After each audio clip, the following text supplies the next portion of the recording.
Hello everybody. United States unemployment, as it probably says in the title. And the first chart is the famous Joker chart. I'll just run through again what it is, this Joker chart, because it's the one I use for consistency's sake. And it's from Calculated Risk. The link will be down below the chart. Zeroed up in the top left corner is when unemployment was considered at its peak.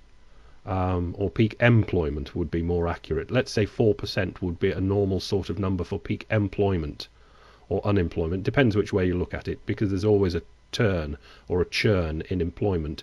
There's normally about 4% of the population unemployed at any one time. So these extra numbers coming down the left there, the -2, 3, 4, 5, 6, 7%, are over and above that. So -6% on this chart would be whatever 6% was above where it came from, which would naturally be around 4%. So what we have now is a -6% added to a -4% would be a -10%, so 10% unemployment rate. So that's the sort of thing that we're looking at here. But the thing to note is that it's consistent across the post-World War II recessions, which are the different coloured strings there being strung out across the chart. So we can see where the various colours have gone down in depth. The 1948 recession, the blue one, was the deepest before this recession. That came down -5% over and above the natural percentage of unemployment rate. But this red one, today's one, is deeper than that. But across the top we note for duration of unemployment recession, the last 3 recessions have been record-breaking in their duration. We have had the 1981 recession in that violent violet colour, was the longest at its time, was the longest recession. But then along came the 1990 recession, and that became the longest. And the brown one sticking over there on the left, the 2001 dot-com crash, became the longest recession. So it's got progressively longer and longer, the recessions, as time went on, which is a bad sign.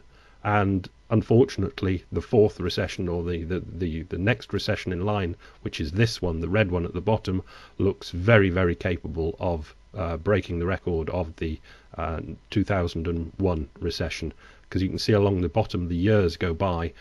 These are months: 12, 24, 36, 48. That's 4 years across the chart, and we're over 3 years now into this recession. And it's, well, highly unlikely that that red line is going to get back up to 0 in time not to beat the record of the tech crash. So it looks very, very likely that that red line is just going to keep pushing on over towards the right and break records, all records of duration and depth of unemployment.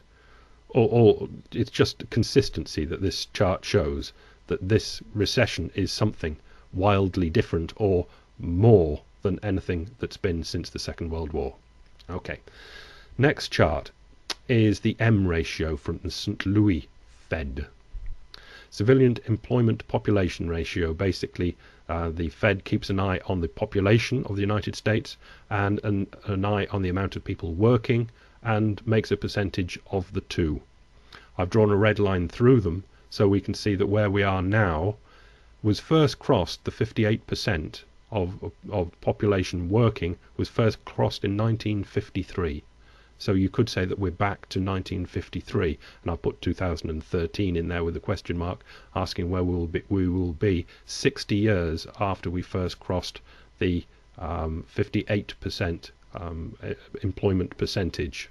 And you can see that they've been up towards 65%, but that really didn't last that long. And it's the big question: will it go up again, or will it continue to go down? Or even if it bounces around flat around the 58%, surely that is not enough. Anyway, moving on once more to our last chart, which is from the Bureau, I forget which American bureau, that is link 3 below, but they're official statistics. Their educational attainment and how much unemployment there is with the various degrees of educational attainment. I think it'd be good to start at the bottom with the brain boxes, or at least the people that stayed in education. Bachelor's degree and higher, there is only 4.2% unemployment there. And referring back to the Joker chart, that's effectively almost no unemployment at all for bachelor degree and higher. But as we go to some college or associate degree, we're up to 8%. Going to the next one is high school graduates, but with no college, it's 9.4%. And the one that really drives home what is going on is less than high school diploma and an unemployment rate at 14.2%. Basically, the people that who are basically competing with China, let's say China, jobs that can be shipped easily, manual labour, 14.2%. Obviously, there'll be a manual labour that can't be shipped, that needs to be done locally. But that is the trend, that unless you've got specialised qualifications, you can be outsourced.